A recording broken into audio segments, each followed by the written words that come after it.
एक इलेक्ट्रॉन एवं एक प्रोटॉन के बीच की दूरी 0.53 एंगस्ट्रॉम है। इस निकाय का वैद्युत द्विध्रुव आघूर्ण ज्ञात कीजिए। तो इसको हल करते हैं। इलेक्ट्रॉन और प्रोटॉन द्विध्रुव आघूर्ण है ना, तो द्विध्रुव आघूर्ण में किसे कहते हैं? जब परिमाण में समान और प्रकृति में विपरीत आवेश बहुत अल्प दूरी पर स्थित होते हैं, है ना। तो यहां पर इलेक्ट्रॉन का जो आवेश है और प्रोटॉन का जो आवेश, उसके परिमाण समान है, प्रकृति विपरीत है। इलेक्ट्रॉन पर ऋण आवेश होता है तो प्रोटॉन पर धन आवेश होता है।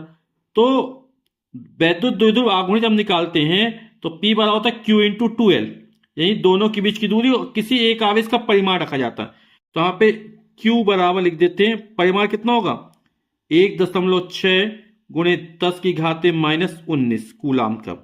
चाहे वो इलेक्ट्रॉन हो चाहे प्रोटॉन हो, दोनों पर आवेश का परिमाण यही रहता है, बस प्रकृति में अंतर रहता है। इलेक्ट्रॉन होगा तो यहां माइनस लगा देंगे और प्रोटॉन होगा तो यहां पर प्लस चिन्ह लग जाएगा। और दोनों आवेशों के बीच की दूरी वैद्युत द्विध्रुव आघूर्ण ले रहे हैं तो 2L और ये है 0.53 एंगस्ट्रॉम। आप लोग जानते हैं 1 एंगस्ट्रॉम बराबर 10 की घात -10 मीटर होता है। तो 0.53 इंटू 10⁻⁻10 मीटर हो जाएगा ये।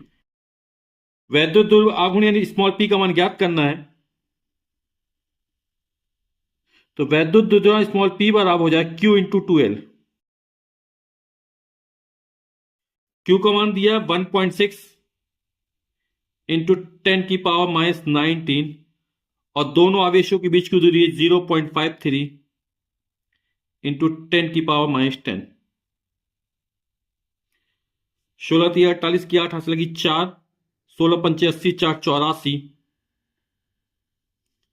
2 1 3 अंक का दशमलव लग जाएगा, 1 2 3 अंक का दशमलव लग जाएगा।